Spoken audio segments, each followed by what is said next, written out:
Hello friends, मैं जमाल और हम सी पैनल की ट्यूटोरियल सीरीज़ पे काम कर रहे थे और जो होस्टिंग था हमारा वो था डोमेन रेसर का। ठीक है, तो लास्ट वीडियो में हमने कवर किया था कि किस तरह से हम सिक्योरिटी रिलेटेड प्रॉब्लम को थोड़ा सा इन्हांस कर सकते हैं, सॉल्यूशंस को उसके किस तरह से सिक्योरिटी को शॉर्ट आउट कर सकते हैं, उसके जो भी सिक्योरिटी रिलेटेड ब्रीच प्रॉब्लम्स थे उन्हें हम कैसे शॉर्ट आउट करते थे वो हमने देखा था।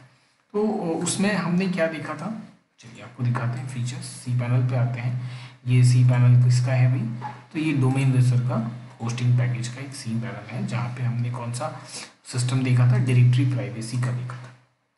ठीक है, तो किस तरह से डायरेक्टरी को लॉक करते हैं, किस तरह से सिक्योरिटी फीचर को एनहेंस करते हैं, ये सारी चीज़ें हमने लास्ट वीडियो में देखी थी। तो आज की वीडियो में जो टॉपिक हम कवर करेंगे वो होगा कि जब हम अपने प्रोजेक्ट को, जब आपके पास एक प्रोजेक्ट है, सपोज वो आपका प्रोजेक्ट लोकल होस्ट में काम कर रहा है। ठीक है, ये प्रोजेक्ट आपका एक नॉर्मल प्रोजेक्ट भी हो सकता है या मतलब एक कस्टम पीएचपी प्रोजेक्ट भी हो सकता है या आपका एक वर्डप्रेस भी हो सकता है। ठीक है, जब हम यहाँ पे काम करते हैं तो हमारा डेटाबेस लोकल होस्ट पे रहता है। हम डेटाबेस का अपने तरीके से अपने हिसाब से एक नाम दे देते हैं, कोई भी नाम है, सपोज MyDB बोल के हमने एक नाम दिया। हमारा यूज़र नेम डिफ़ॉल्ट रूट होता है और पासवर्ड जो हमारा वो ब्लैंक होता है, पासवर्ड तो होता ही नहीं है, ब्लैंक होता है ना। बट जब हम इस पूरे प्रोजेक्ट को जब हम लाइव करेंगे, सर्वर पे लाइव करेंगे, तो भाई फाइल्स तो हम सिंपली यहाँ से जिप करके उठा के फाइल्स हम यहाँ से यहाँ रख देते हैं। सर्वर के FTP में हम यहाँ से फाइल्स उठाते हैं और उठा के यहाँ रख देते हैं। बट डेटाबेस का क्या है, क्या डेटाबेस भी उठा के यहाँ से यहाँ रखेंगे? नहीं। सर्वर पे क्या होता है ना, सर्वर पे खुद का अपना ओन डेटाबेस होता है, MySQL होता है। ठीक है, तो वहाँ पे जाने के बाद यहाँ पे सर्वर में जाके आपको ये सारी चीज़ें फिर से क्रिएट करनी पड़ेगी। मतलब सर्वर पे आपको अपना एक डेटाबेस क्रिएट करना पड़ेगा, सर्वर पे क्रिएट करना पड़ेगा। ध्यान रहे, अब जब आप सर्वर पे क्रिएट करोगे तो सर्वर पे आपको सर्वर का एग्जैक्ट सर्वर का गिवन नेम इस्तेमाल करना पड़ेगा। आप वहाँ पे अपना खुद का नाम, पूरा नाम नहीं इस्तेमाल कर सकते। जैसे कहाँ पे क्या क्या होता है ना, कहीं कहीं पे इस तरह से आगे के 1-2 लेटर फिक्स होते हैं, उसके बाद आप अपना डेटाबेस का नाम दो, तो इतना लेटर फिक्स होता है। मान लो इसके बाद मैंने यहाँ पे नाम दिया educon-db, ये मैंने दिया, तो ये इतना दूर का तो फिक्स ही है और ये नाम आपने दिया, तो अल्टीमेटली तो आपको डेटाबेस का एक नया नाम मिल रहा है ना। डेटाबेस में सर्वर पे डेटाबेस का एक नया नाम मिला, तो आपने एक नया नाम से एक डेटाबेस क्रिएट किया, बट अभी डेटाबेस वो ब्लैंक है। सिमिलरली आपको एक फ्रेश यूज़र क्रिएट करना पड़ेगा, एक यूज़र नेम क्रिएट करना पड़ेगा विथ रिस्पेक्टिव पासवर्ड, फ्रेश। और अभी इसका कोई लेना देना नहीं है आपके डेटाबेस, अभी आपने जस्ट वो डेटाबेस क्रिएट कर एक अलग separate user name and password create किया। And in the next step आपको क्या करना पड़ेगा, उस यूज़र को कनेक्ट करना पड़ेगा, उस डेटाबेस से अटैच करना पड़ेगा। ये मैं अभी आपको दिखाऊंगा। उस यूज़र को क्या करना पड़ेगा, इस डेटाबेस से कनेक्ट करना पड़ेगा। कनेक्ट करने के बाद उसके बाद फिर आपको क्या करना पड़ेगा, प्रिविलेजेस अलाउ करने पड़ेंगे। प्रिविलेजेस को क्या करने पड़ेंगे, अलाउ। क्या क्या प्रिविलेजेस आप उस यूज़र को दे रहे हो जो उस डेटाबेस पे वो परफॉर्म कर सकता है, क्या वो उस पर क्रिएट, अपडेट, डिलीट, ये सारी चीज़ों में क्या क्या वो कर सकता है, वो आपको वहाँ पे क्या करना पड़ेगा, अलाउ करना पड़ेगा। ये 3 चीज़ें जब हो जाएंगी, ये सारी चीज़ें जब हो जाएंगी, तब हम क्या करेंगे, जो प्रोजेक्ट हमने अपना अपलोड किया है सर्वर पे, उसके हम कन्फिगरेशन में जाएंगे। अब 2 बातें हो सकती हैं, अगर आपका खुद का अगर कोई कस्टम पेज होगा तो आपने वो con.php या config.php या जो भी आपका जिस फाइल में आपने कनेक्शन तैयार किया है उसके अंदर जाके आपको ये सर्वर वाला यूज़र नेम, पासवर्ड और डेटाबेस को अपडेट करना पड़ेगा।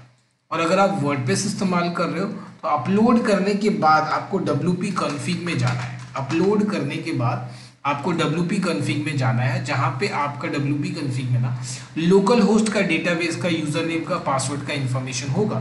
जो अपलोड करने के बाद अब ये WP config में आपको क्या करना है, क्योंकि आपने तो अपना डेटाबेस, यूज़र नेम, पासवर्ड बना लिया, अब इस तीनों का इन्फॉर्मेशन आपको WP config में अपलोड करना है। ठीक है, अब यहाँ पे MySQL के साथ साथ ऑनलाइन ना PHP MyAdmin भी मिलता है आपको। MySQL के साथ साथ क्या मिलेगा, PHP MyAdmin। जैसा लोकल होस्ट में PHP MyAdmin होता है वैसा ही बिल्कुल PHP MyAdmin में होगा। बट यहाँ पे PHP MyAdmin में सिर्फ और सिर्फ आप डेटा को अपलोड कर सकते हो और टेबल वगैरह को मैनेज कर सकते हो। आप नया MySQL नहीं क्रिएट कर सकते, नया यूजर नहीं क्रिएट कर सकते इस PHP MyAdmin के अंदर। तो इसलिए ये सब काम, डेटाबेस क्रिएट करने का काम, यूजर क्रिएट करने का काम, प्रिविलेजेस अलाउ करने का काम, ये MySQL के अंदर हो गया। अब जब आप PHP MyAdmin को ओपन करोगे ना, तो आप देखोगे कि यहाँ पे इस MySQL सेक्शन में आपने जितने भी MySQL बनाए हैं वो सारे डेटाबेस आपको इस PHP MyAdmin के अंदर दिख जाएंगे। तो रिसेंटली हमने ये डेटाबेस बनाया, तो ये डेटाबेस आपको इस PHP MyAdmin के अंदर दिखेगा। अब आपको यहाँ पे क्या करना है, यहाँ इसके अपलोड ऑफ सेक्शन में जाना है। अपलोड सेक्शन में जाके आप अपना लोकल होस्ट का डेटाबेस को यहाँ पे अपलोड कर दोगे। क्लियर हुआ फंडा? तो अभी इसी कॉन्सेप्ट को हम बस अब सामने सी पैनल में करके दिखाएंगे। तो ये सी पैनल है जो कि हम किसका इस्तेमाल कर रहे हैं, डोमेन रेसर का, और one of the best and cheap आपका होस्टिंग प्रोवाइडर है।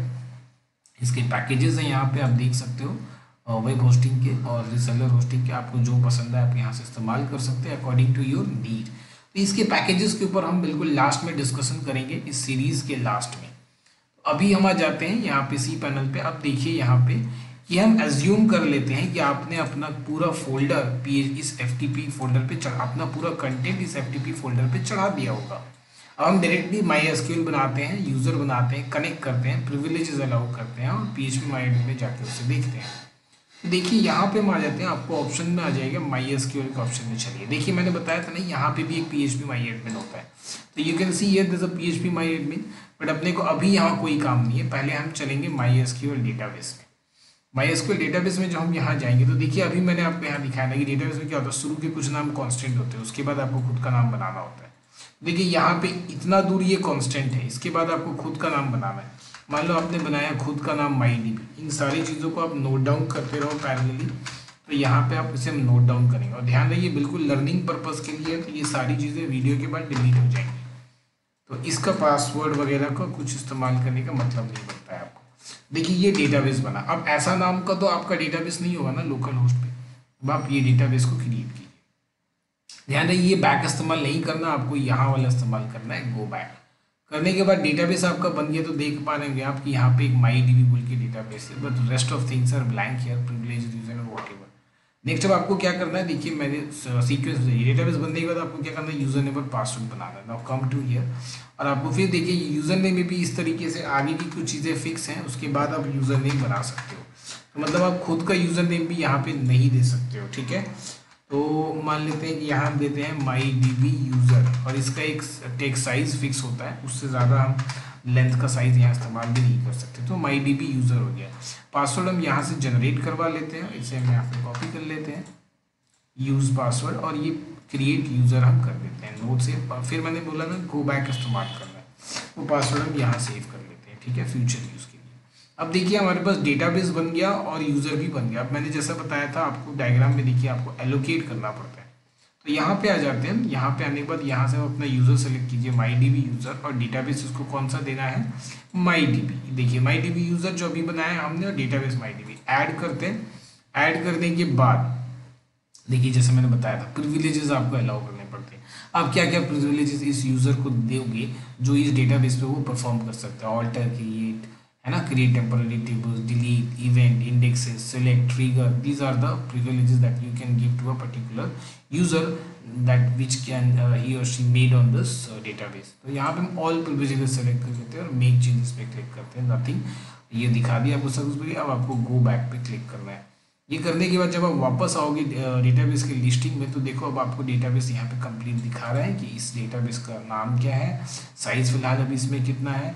कुछ सिस्टम्स टेबल बन जाते हैं इसलिए इसका साइज़ बन जाता है। यहाँ पे ये पर्टिकुलर यूज़र यहाँ पे इसके लिए एलोकेटेड किए हैं। यहाँ से आप जाके इस यूज़र को अपडेट पासवर्ड वगैरह कर सकते हो। यहाँ से आप यूज़र का पासवर्ड वगैरह चेंज कर सकते हो, यहाँ से आप यूज़र को चेंज कर सकते हो, प्रिविलेजेस बदल सकते हो। तो जैसा मैंने दिखाया यहाँ पे हम इस MySQL से सिर्फ MySQL बनाएंगे। अब हम आ जाते हैं यहाँ पे फिर वापस से इसकी सी पैनल पे। अब हम PHP MyAdmin जब हम ओपन करेंगे ना, तो आप देखोगे क्या कि PHP MyAdmin में वो वाला जो उसका डेटाबेस का ऑलरेडी क्रिएटेड होगा। चलिए आपको हम दिखा दिए PHP MyAdmin, ये लाइव वाला PHP MyAdmin है, लोकल वाला PHP MyAdmin नहीं है। ये देखिए बीशूरा MyDB वाला डेटाबेस बन गया और ये आपको भी बिल्कुल ब्लैंक मिलेगा। अब यहाँ पे आपको क्या करना है, इंपोर्ट में आना है। इंपोर्ट में आने के बाद आपका जो लोकल होस्ट वाला जो डेटाबेस है उसे आप एक्सपोर्ट करके एक फाइल में रखे रहिए, और यहाँ से आपको क्या करना है, ब्राउज करके वो वाला लोकल होस्ट वाला डेटाबेस को यहाँ ब्राउज करके अपलोड कर देना है। बात खत्म। उसके बाद फिर आपको क्या करना है, फाइल मैनेजर्स में जाने हैं। फाइल मैनेजर जो भी आपका होगा, मतलब जो भी प्रोजेक्ट आपने अपलोड किए होंगे, फाइल मैनेजर में जाइएगा। और मेरे पास वर्डप्रेस है तो मैं वर्डप्रेस के हिसाब से दिखाता हूँ, क्योंकि हमें पता है कि वर्डप्रेस का जो डेटाबेस इन्फॉर्मेशन होता है वो कहाँ होता है, WP config में होता है। तो देखिए पब्लिक HTML फोल्डर के अंदर गया, और यहाँ पे आप देख पा रहे होंगे WP config। इसके अंदर अगर मैं एडिट पे जाऊँ तो देखिए कि ये यहाँ पे जाके फिर आपका जो लोकल होस्ट का इन्फॉर्मेशन है हटा के आपको सर्वर पे, अभी जो डेटाबेस आपने सर्वर पे बनाया उसका इन्फॉर्मेशन, जो यूज़र आपने सर्वर पे बनाया उसका इन्फॉर्मेशन, और DB पासवर्ड, ये जो आपने पासवर्ड बनाया उसका इन्फॉर्मेशन देख के सेव कर देना है। फिर आपका ये जो लाइव आप अभी फाइल्स जो आपने अपलोड किए हैं सर्वर पे, वो अपलोडेड फाइल सर्वर पे बना हुआ डेटाबेस से कनेक्ट हो जाएगा। ठीक है, तो ये एक सिंपल सा छोटा सा बहुत इंपॉर्टेंट कॉन्सेप्ट था कि सर्वर पे किस तरह MySQL बनाते हैं सी पैनल पे, और उसे हम किस तरह से प्रोजेक्ट से कनेक्ट करते हैं। ये हमारा सी पैनल का ट्यूटोरियल सीरीज चल रहा है। एंड्रॉयड का भी सीरीज मैं आऊँगा, थोड़ा सा बिजी हुए प्रोजेक्ट में, इसलिए कुछ बड़े वीडियोस अभी नहीं कर पा रहा हूँ। तो मैं जल्दी फिर एंड्रॉयड के वीडियोस भी एक एक करके लाऊंगा। ठीक है, वीडियो देखने के लिए थैंक यू सो मच।